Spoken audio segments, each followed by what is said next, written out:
Namaste, my dear friends.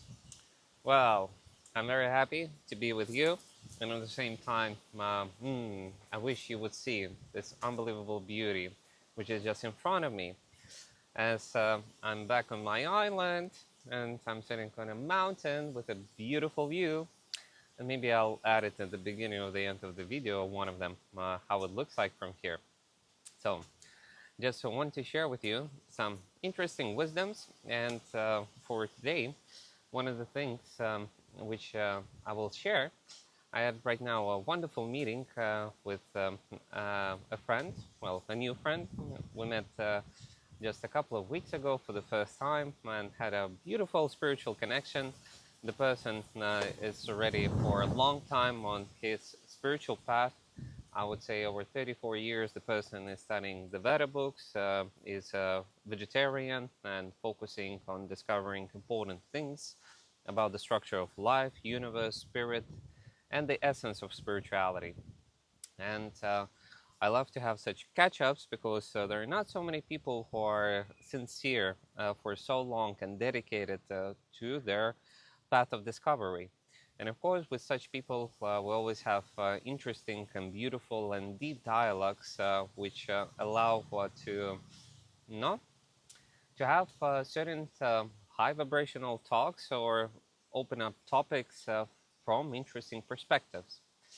And we were discussing a lot of things, but one thing which I want to share with you, which is important to kind of to know and to keep in mind when you're in the spiritual path, that in many cases, people who focus on spirituality, it often came not from a good life and not from a natural inspiration, but usually through some kind of a stories which left a mark of wanting to heal themselves. And through this desire of self-healing and comes an aspect that a person would develop in them or in themselves a pattern of being a savior, helping others, being a helper. So eventually, this pattern of wanting to help others, or this pattern wanting to make a world a better place, wanting to help and assist other people to become happy, awaken, and etc., that all of this is still a part of this reflection of the trauma of being the savior, or this trauma being a helper, or this conceptual thought that this world is not perfect and there are still so many things to make in this world much better. And so from this topic, it's a quite a sensitive one because it unites multiple levels, and I'll try to share with you right now a wisdom which I hope the ones who are in the search will understand it. So first of all, on one hand, we can all agree that in this world we have different situations, we have different wars, conflicts, and things which literally we would like to change. We would like to organize let's say, the usage of our resources better. We would like to have less conflicts. We would like to see that people would be more healthy and there would be less sicknesses. And there are so many things that we would like to make them better, that eventually this creation of better makes us feel that this world is imperfect, that this world needs a lot more work, that our God creator, he needs to do a better work in organizing things in this physical world. But eventually, there's another level, and this level is if we will see that everything around is created by God, and God is perfect, this gives us that the world and life, it's already in its own perfection. Just perfection of God and perfection of humans and what we think what is perfect, maybe it lies on a different sequence. And then eventually that this world, maybe it's already perfect. As eventually when you follow the spiritual path and you go up to a specific level, you start to see that this life, it's already perfect in the way that it is. And eventually, we don't limit this life only with this physical reality, but we remember that the classical death doesn't exist, and that after death there's a different, the continuing life form of our consciousness, and continuing transformation from death into life and from life into death.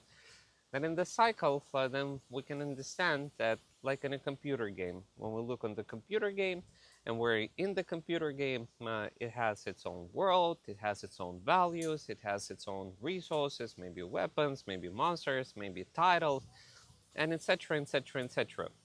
But once the player logs out of the game, everything that remains in the game remains in the game. And the value in the real physical world that a person or a player would have this weapon in that game, or that rank, or such achievements, it mostly doesn't matter, because, what is in the game stays in the game. But what we carry out from any computer game is the experience. We take out the experience that we got through playing the game. So eventually, when the game finishes, we look upon about everything that we have gathered inside of the game, or inside of life in this lifetime that we got reincarnated in the cycle. And so eventually, which brings the most experience? Does it bring an easy flowing game where everything is super easy? You have already from the moment all of the resource, you have this, that, or it's when you have this interesting pathway where you have different challenges, you have different stories, you have different issues and problems which you have to solve and find answers to. So eventually, this more harder game, it gives a lot more experience to the player, to the soul, than an easygoing game. And when we remember that the point of the game, it's not the rewards inside of the game, it's not the achievements, it's not the weapons, it's not the monsters, but eventually it's the experience of the player that the player gets from the game, or gets from this reality. And in this way, we can see that actually the players who are having it the hardest are actually often getting the most out of the game, as they're actually are tasting and getting a lot more experience, a lot more harder quests. They come also with bigger rewards, but also with bigger responsibility, and sometimes more deeper falls. As the higher you climb, the deeper you might fall. So eventually, when we look on a computer game, for example, from the side, then we look upon all of these levels, what every player can experience on their own path of fulfillment. On that level, on this level, playing this class, having those talents, doing that and this. Then in this case, we understand that actually what makes the game perfect is its balance and the opportunity to experience different experiences on different levels in different locations based on the needity and the request of the player or of the soul.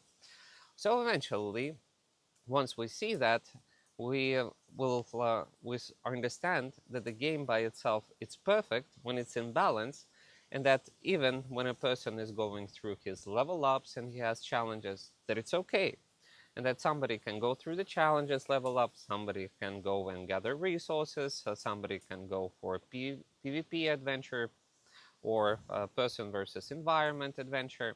So everybody can do whatever they want, and this gives actually quite a beautiful perfection of a game. So here in life, it's super very similar.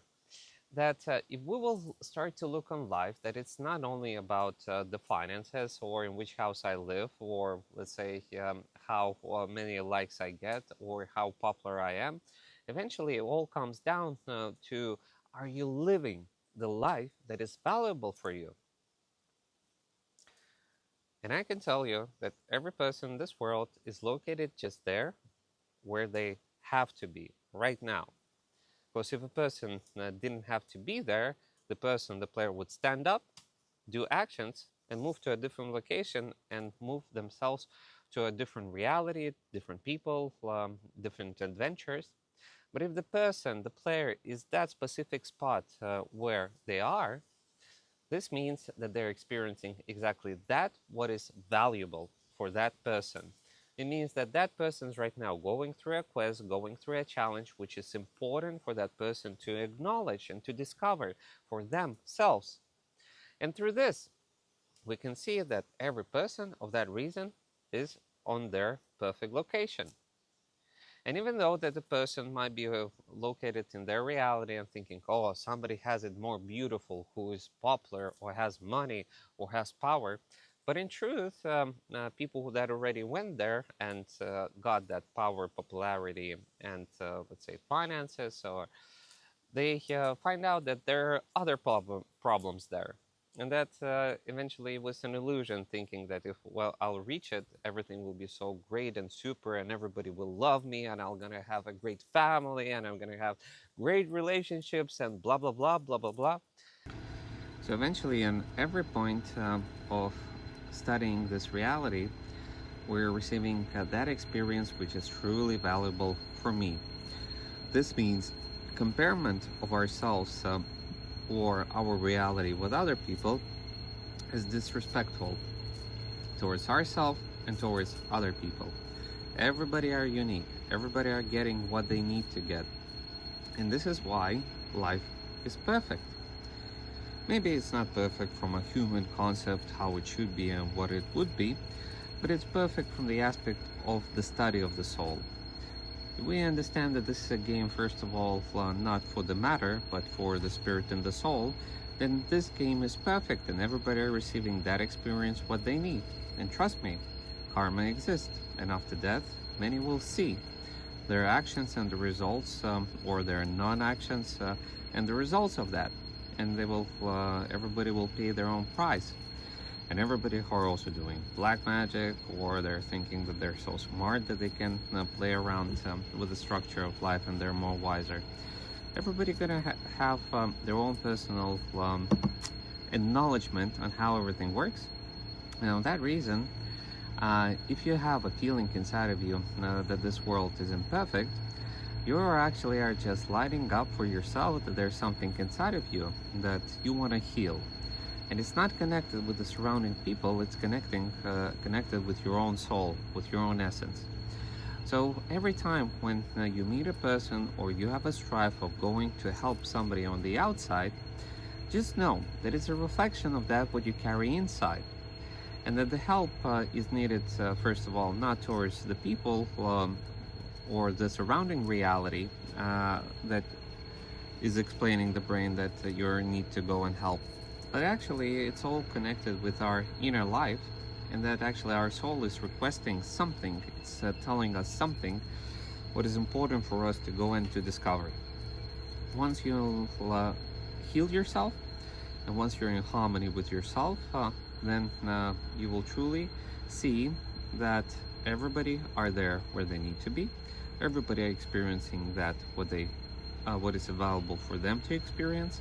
It is not for us to judge, and we only carry responsibility for ourselves and the reality around us. So if you can truly change something in your personal reality, do it.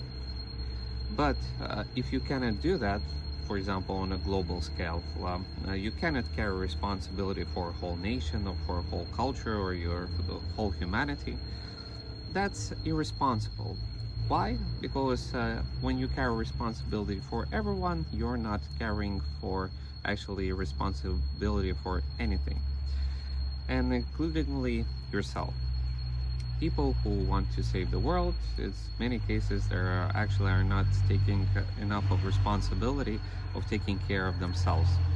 So for that reason, I highly inspire everyone to know that if inside of you there's a dualistic approach to life, saying this is good, this is bad, this is a bad world, this is a beautiful world, then just know that in many cases we just are reflecting upon the reality that what we carry inside of ourselves.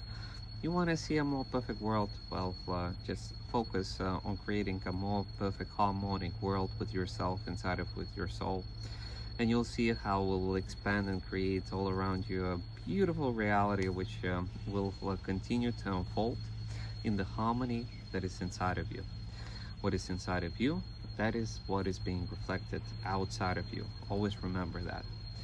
So the true change to this world can only happen through changing yourself and your inner state, your inner world, and taking responsibility, first of all, for yourself. Make yourself happy, create for yourself that reality, what you want to share with the whole world. And eventually, once you have it, you'll see that will start to multiply, and you won't have to run behind people and go and explain them how to do things better, why is that wrong, blah, blah, blah. You'll just start to see the perfection of the beauty in everything. And even in the hardest experience, there's an unbelievable strength and beauty what people receive. So I hope that this wisdom will find you good for the ones that seek. And I'll just tell you, Namaste. I worship the God within you.